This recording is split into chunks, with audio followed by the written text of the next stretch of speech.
নমস্কার বন্ধুরা।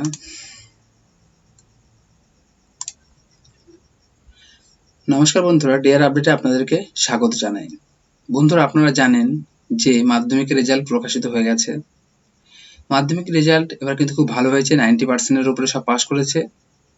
কিন্তু বন্ধুরা, এর সঙ্গে একটা জিনিস, সেটা হচ্ছে এবার প্রচুর পরিমাণে ফেলও করেছে, প্রায় 1 লাখের মতো ফেল করেছে।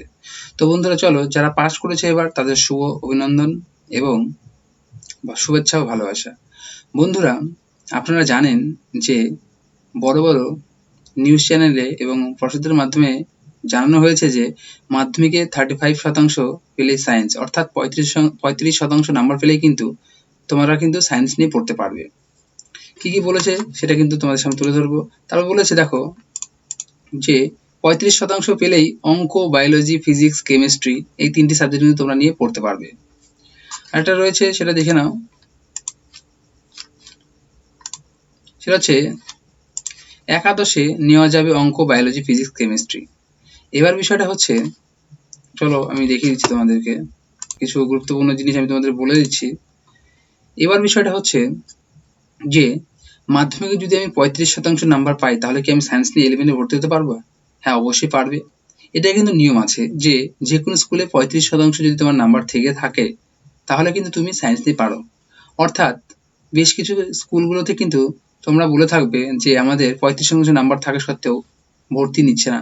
দেখো, এখানে মেধার ভিত্তিতে কিন্তু সায়েন্সে ভর্তি নেওয়া হয়। আর যে সংখ্যক সিট থাকে, সেই সংখ্যক সিটে যদি হায়ার র্যাঙ্করা ভর্তি হয়ে যায়, অর্থাৎ দেখা গেল যে একটা স্কুলে 100টা সিট রয়েছে, তাহলে কিন্তু দেখবে যে যদি 150টা ফর্ম জমা পড়ে, তার মধ্যে দেখবে যে হাইয়েস্ট থেকে 100 জনের মধ্যে যারা রয়েছে তাদেরকে নিয়ে নেবে।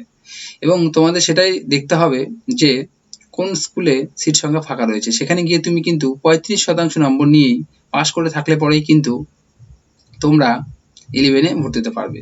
তোমরা অবশ্যই জানো যে এবার 11 থেকে নতুন সিলেবাসে এবং সেমিস্টার ওয়াইজ কিন্তু ক্লাস শুরু হবে। এবার বিষয়টা হচ্ছে কি কি সাবজেক্ট নিতে পারবে। দেখো, এখানে বলেছে অঙ্ক, বায়োলজি এবং ফিজিক্স এই 3টে সাবজেক্টে কেমন নাম্বার? 35% নাম্বার। অর্থাৎ তুমি যদি ওভারঅল 50% নাম্বার পেয়ে থাকো এবং প্রতিটি সাবজেক্টে, সায়েন্সে তোমার প্রত্যেকটি সাবজেক্টে 35% কিন্তু নাম্বার লাগবে। এটা নয় যে তুমি সায়েন্সে নিতে চাইছো, তোমার সবগুলোতেই 50% রয়েছে, কিন্তু তোমার যে সায়েন্স সাবজেক্টগুলো রয়েছে সেখানে কিন্তু তুমি যদি 35-এর নিচে নাম্বার পেয়ে থাকো, তাহলে কিন্তু তুমি কিন্তু সায়েন্স নিয়ে ভর্তি হতে পারবে না। 2 নাম্বারটা হচ্ছে, তোমাকে প্রত্যেকটা সায়েন্স সাবজেক্টেই কিন্তু 35 নাম্বার পেতে হবে এবং ওভারঅল কিন্তু তোমাকে 35% নাম্বার পেতে হবে। বোঝা গেল বিষয়টা? এবার বিষয়টা হচ্ছে যে স্কুলে 11-এ ভর্তি কি করে হবে। দেখো, অনেক স্কুলগুলো কিন্তু কি করেছে, এই বছর প্রথম অনলাইনে অ্যাপ্লিকেশন চালু করেছে এবং অনেক স্কুল, বেশিরভাগটা স্কুল কিন্তু তোমাদেরকে কিন্তু 10 টাকার মাধ্যমে কিন্তু ফর্ম দিয়ে দিচ্ছে এবং সেই ফর্মটা কি করতে হচ্ছে? ফিল করতে হচ্ছে। সেখানে আমি অনেকগুলো ফর্ম আমার কাছে এসেছে। তোমরা চাইলে আমাকে যদি কমেন্ট করো, আমি কিন্তু সেই ফর্মগুলো তোমাদেরকে কিন্তু পাঠিয়ে দিতে পারি এবং কি করে ফিল আপ করবে তার একটা সুন্দর ভিডিও কিন্তু বানাতে পারি। এবার বিষয়টা হচ্ছে যে ফর্মটাতে কি করে ফিল আপ করবো। দেখো, তোমরা কিন্তু বেসিক জিনিসগুলো জেনে রাখো যে তোমাদের এখানে নিজের নাম, বাবার নাম, মায়ের নাম, gender, religion, mobile number, bank account details এবং তোমাদের মাধ্যমিকে কোন বোর্ড, কত সালে পাস করেছো, কি কি সাবজেক্ট ছিল, কত নাম্বার পেয়েছো, মোট শতাংশ কত আছে, পার্সেন্টেজ কি আছে, গ্রেড কি আছে, এই জিনিসগুলো কিন্তু ফিল করতে হবে। এবং শেষের দিকে দেখবে তোমরা লেখা থাকবে তুমি কি সাবজেক্ট এখানে চুজ করছো, সেটা কিন্তু লিখে দিতে হবে। 5টা সাবজেক্ট। তোমরা যদি সায়েন্স, আর্টস, কমার্স থাকে, তাহলে তোমাদের কিন্তু বাংলা, ইংলিশ এই দুটো কিন্তু কম্পালসারি সাবজেক্ট রয়েছে। আর বাদ বাকি 4টা তোমাদের সাবজেক্ট নিতে হবে। তার মধ্যে থাকবে 3টে মেন সাবজেক্ট এবং একটি কিন্তু 4 সাবজেক্ট থাকবে। আমি তোমাদের বারবার বলে দিচ্ছি যে তোমাদের মেন সাবজেক্ট বাদ দিয়ে তোমরা কিন্তু 4 সাবজেক্ট কিন্তু একটা নিয়ে রাখবে। অর্থাৎ এই জন্যই বলছি, ধরে নেওয়া গেল তোমাদের মেন সাবজেক্টের মধ্যে 5টা যে মেন সাবজেক্ট রয়েছে, তার মধ্যে একটা সাবজেক্টে তুমি ব্যাক পেয়ে গেছো, তাহলে কিন্তু তোমাদের কিন্তু 4 সাবজেক্টটা কি হবে? মেন সাবজেক্ট হয়ে যাবে। তোমরা কিন্তু, আর যে সাবজেক্টে ব্যাক পেয়েছো সেটা 4 সাবজেক্ট হয়ে যাবে। তাহলে কিন্তু তোমাদেরকে পাস করে দেওয়া হবে। এখানে একটা জিনিস বলে রাখি, সেটা হচ্ছে বাংলায় এবং ইংরেজিতে যদি তোমরা ফেল করে যাও, তাহলে কিন্তু 4 সাবজেক্টে বেশি নাম্বার পেলেও কিন্তু তোমরা পাস করতে পারবে না। অর্থাৎ বাংলা এবং ইংলিশে পাস তো করে থাকতেই হবে, তাছাড়াও যে 3টি সাবজেক্ট রয়েছে সেই 3টি সাবজেক্টে যদি তোমাদের একটাতে ব্যাক আসে আর তোমরা যদি 4 সাবজেক্টে যদি পাস করে থাকো তাহলে তোমরা কিন্তু পাস করে যাবে, কারণ সেই 4 সাবজেক্টটা হয়ে যাবে মেন সাবজেক্ট এবং মেন সাবজেক্টটা হয়ে যাবে 4 সাবজেক্ট। এবার বিষয় আসি যে ফর্ম ফিল আপের যে বিষয়টা বললাম, অনলাইন এবং অফলাইনের ফর্ম কিন্তু একই, তোমরা দেখবে তোমরা নিজেরাই বাড়িতে ফর্ম ফিল আপ করতে পারবে। আর যদি তোমাদের অসুবিধা হয়ে থাকে তোমরা কোন স্কুলের ফর্ম ফিল আপ করতে পারছো না অনলাইনে বা অফলাইনে, আমাকে কিন্তু অবশ্যই কমেন্ট করে জানিও, তাহলে কিন্তু আমি সেই স্কুলের ফর্ম নিয়ে তোমাদের ফিল করে একটা ভিডিও বানিয়ে ছাড়বো।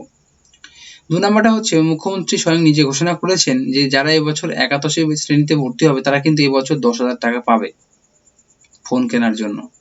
এটা একটা গুড নিউজ রয়েছে, এবং তোমরা যখন 11-এ ভর্তি হয়ে যাবে তারপরে কিন্তু তোমরা বিভিন্ন রকম স্কলারশিপ করতে পারবে, যেরকম স্টাইপেন্ড রয়েছে, স্বামী বিবেকানন্দ রয়েছে, এই জিনিসগুলো কিন্তু তোমরা করতে পারবে।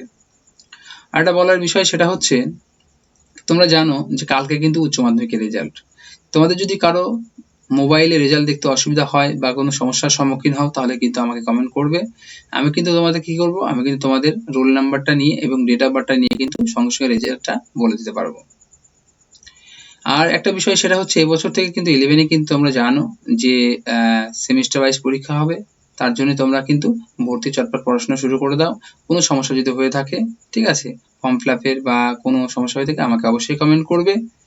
আর একটা জিনিস সেটা হচ্ছে এখানে 35% যে শতাংশটা রয়েছে সেটা পেলে যে সায়েন্স, এবং সেটা যে তোমাদের সায়েন্স নিতে হবে এটা কিন্তু তোমরা ভুলে করো না, কারণ সায়েন্স তোমরা কিন্তু অল্প নাম্বার নিচ্ছ, এখানে কিন্তু সায়েন্সের মধ্যে থাকছে ম্যাথ, এবার ম্যাথে কিন্তু অনেকেই দুর্বল হয়ে থাকো, তো অল্প নাম্বারে সায়েন্স পেয়ে গেলাম তার মানে এটাই নয় যে আমাকে সায়েন্স নিয়েই পড়তে হবে, ঠিক আছে। তো তোমরা ডিসিশন নাও, বাড়িতে কথাবার্তা বলো, যদি তোমাদের মনে হয় যে না আমি পরে ভবিষ্যতে আর ফিউচার ব্রাইটনেস করতে পারবো, ভালো করে পড়াশোনা করে সায়েন্সে টিকিয়ে যেতে পারবো, তাহলে অবশ্যই নাও। আর যদি তোমাদের মনে হয় যে না আমি ভালো নাম্বার নিয়ে পাস করবো আর্টস নিয়ে, তাহলে কিন্তু তোমরা আর্টস নিয়ে পড়তে পারো। আরেকটা সাবজেক্ট রয়েছে কমার্স। এবার 3টি সাবজেক্টের মধ্যে কিছু পার্থক্য রয়েছে, সেটা আমি কিছু সাবজেক্টের বিষয়ে বলবো। আমি প্রথমে আজকে যে ভিডিওটা সেটা হচ্ছে তোমাদের আর্টস নিয়ে বলছি। দেখো আর্টসে কিন্তু বিভিন্ন সাবজেক্ট রয়েছে, এর মধ্যে অনেকেই আমাকে জিজ্ঞাসা করেছিলেন যে কোন সাবজেক্টগুলো ভালো হবে। দেখো তোমাদের আর্টসের মধ্যে প্রচুর সাবজেক্ট রয়েছে, 2টো সাবজেক্ট কম্পালসারি রয়েছে, বাংলা এবং ইংলিশ, আর বাদ বাকি তোমাদের 4টি সাবজেক্ট রয়েছে। আমি জানি না কোন স্কুলে কি কি রয়েছে, কিন্তু বেসিক কিছু সাবজেক্ট প্রত্যেকটা স্কুলে রয়েছে, সেগুলো আমি উল্লেখ করে বলছি। যেরকম দেখো এডুকেশন, সোশিওলজি, সংস্কৃত, কম্পিউটার, ইতিহাস, ভূগোল, IT, ITES, security, physical and health education. বুঝতে পারছো এই সাবজেক্টগুলো কিন্তু বেশিরভাগ স্কুলে রয়েছে। এবার বিষয়টা হচ্ছে অনেকে আমাকে জিজ্ঞেস করে দাদা 11-এ কোন সাবজেক্টগুলো নিলে আমি 11 এবং 12-এ দুটোই ভালো রেজাল্ট করতে পারবো। দেখো তোমাদের আমি বলে রাখি তোমরা সেই সাবজেক্টগুলোই বেশি সিলেক্ট করবে যে সাবজেক্টগুলোর প্র্যাকটিক্যালের নাম্বার বেশি রয়েছে। বাংলা ইংলিশ তো রয়েছে, তারপরে কিন্তু তোমাদের 2টো সাবজেক্ট নিতে হবে যে সাবজেক্টগুলোর প্র্যাকটিক্যাল নাম্বার বেশি রয়েছে। এবার যদি তোমরা জিজ্ঞেস করো কোন 2টো সাবজেক্টে প্র্যাকটিক্যাল বেশি রয়েছে, সবগুলোই তো কম বেশি প্র্যাকটিক্যাল থাকে। হ্যাঁ অবশ্যই থাকে, কিন্তু এর মধ্যে 2টো সাবজেক্টে কিন্তু বেশি প্র্যাকটিক্যাল নাম্বার থাকে। সেটা কি আছে, সেটা আছে জিওগ্রাফি। তোমরা জানো উচ্চ মাধ্যমিকে কিন্তু 40 নম্বরের প্র্যাকটিক্যাল হয় এবং 40 নম্বরের থাকে, আর রাইটিং পরীক্ষা থাকে 60 নাম্বার। এই 40 নম্বরের মধ্যে তোমরা যদি খাতাটা ঠিকঠাক মতো সাবমিট করো 30 to 35 আরামে পেয়ে যাবে, এবং তোমাদের বাদবাকি যে 60 নম্বরের মধ্যে তোমরা যদি 50 নম্বরও পেয়ে যাও তাহলে কিন্তু এখানে 90+ পাওয়ার একটা চান্স রয়েছে। তাহলে আমরা একটা সাবজেক্ট পেয়ে গেলাম। আর একটা সাবজেক্ট রয়েছে সেটা হচ্ছে ফিজিক্যাল অ্যান্ড হেলথ এডুকেশন। তুমি জানো যে শারীরিক শিক্ষায় নাম্বারটা সব থেকে বেশি আসে, কারণ হচ্ছে সেখানে কিন্তু ব্যায়াম করলে পরে কিন্তু 60-এর মধ্যে কিন্তু তোমাদের 50+ নাম্বার দেওয়া হয়ে থাকে। আমার যতদূর জানা আছে সেটা হচ্ছে ফিজিক্যাল অ্যান্ড হেলথ এডুকেশনে রয়েছে 60+40, অর্থাৎ 60 নম্বরের হচ্ছে প্র্যাকটিক্যাল হয়, 40 নম্বরের রাইটিং পরীক্ষা হয়। তো এই দুটো সাবজেক্টে জিওগ্রাফি এবং ফিজিক্যাল এডুকেশনে কিন্তু এই দুটো সাবজেক্ট নিলে তোমরা কিন্তু 90+ পাওয়ার কিন্তু একটা সম্ভাবনা রয়েছে। এই দুটো গেল, আর বাদ বাকি দুটো বাংলা এবং ইংলিশ 4টে সাবজেক্ট হয়ে গেল, আর তোমাদের 2টো সাবজেক্ট বেছে নিতে হবে। এর মধ্যে অনেকের স্কুলেই কিন্তু আইটিএস সাবজেক্টগুলো নেই বা সিকিউরিটি সাবজেক্টগুলো নেই। তার জন্য তোমরা কিন্তু কি করতে পারো, তোমরা কিন্তু কম্পিউটার অ্যাপ্লিকেশন যদি থেকে থাকে কম্পিউটারটা নিতে পারো, কারণ এই সাবজেক্টটাও খুব ভালো নাম্বার আসে। আর অবশ্যই তোমাদের আমি বলে রাখি সেটা হচ্ছে তোমরা কিন্তু সবাই প্রত্যেকে 4 সাবজেক্টটা নেবে, ঠিক আছে। তো আর বাদবাকি যে সাবজেক্টগুলো রয়েছে সেই সাবজেক্টগুলো ভালো রয়েছে, এর মধ্যে রয়েছে এডুকেশন, সংস্কৃত, সোশিওলজি, এই 3টে সাবজেক্টে কিন্তু যদি তোমরা একটু ভালো করে লিখতে পারো বা পড়তে পারো তাহলে এটাতে কিন্তু প্রচুর নাম্বার পাওয়া যায়। যারা একটু ভালো লজিক পারে তারা কিন্তু ফিলোসফি নিয়ে পড়তে পারো। এবং তোমরা যদি ভাবো যে ভবিষ্যতে আমি শিক্ষকতার কাজ করতে চাই, তাহলে যে সাবজেক্টগুলো নিলে আমি ভবিষ্যতে ভালো কম্পিটিশনে গিয়ে আমি পাশ করে চাকরি নিতে পারবো, সেগুলোর মধ্যে কয়েকটি সাবজেক্ট আমি উল্লেখ করে দিচ্ছি। সেটা হচ্ছে, দেখো এডুকেশন, সোশ্যোলজি এরা হচ্ছে 11-12 এর সাবজেক্ট। এরা কিন্তু টিচাররা ডাইরেক্টলি কিন্তু 11-12 এরা কিন্তু অ্যাপয়েন্টমেন্ট পায়। তার জন্য 11-12 কিন্তু কম্পিটিশনটা একটু কম রয়েছে। সেটা হচ্ছে সোশ্যোলজি, এডুকেশন, সায়েন্স কি, ঠিক আছে? এই সাবজেক্টগুলো একটু ভালো আছে। এই সাবজেক্টগুলো নিয়ে তোমরা যদি ভবিষ্যতে যদি শিক্ষকতার কাজে যুক্ত হতে চাও, এই সাবজেক্টগুলো নিয়ে তোমরা কিন্তু ভালো করে পড়তে পারো। তো আর যদি কোনো সমস্যা পড়ে থাকো বা কোনো সাবজেক্ট নিতে পারছো না, বা কি কি সাবজেক্ট নিলে ভালো হয়, সেই সাবজেক্টগুলো যদি তোমাদের ডিসিশন নিতে অসুবিধা হয়, তোমরা অবশ্যই কমেন্ট করো, আমি কিন্তু সলভ করার চেষ্টা করব। তো বন্ধুরা, আজকে এটুকুই।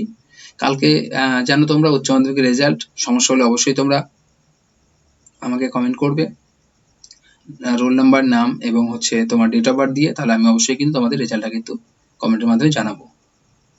তো বন্ধুরা, অনেক রাত্রি হয়ে গেছে, শুভরাত্রি বন্ধুরা, ভালো থেকো। এর পরের ভিডিওর জন্য তোমাদের অবশ্যই যেটা করতে হবে সেটা কিন্তু বন্ধুরা কি করতে হবে, লাইক, শেয়ার, সাবস্ক্রাইব করতে হবে, আর বন্ধুদের মাঝে বেশি বেশি করে শেয়ার করে দাও। নতুন কোনো আপডেট এলেই কিন্তু অবশ্যই আমি তোমাদের আগে জানিয়ে রাখবো। ধন্যবাদ, শুভরাত্রি।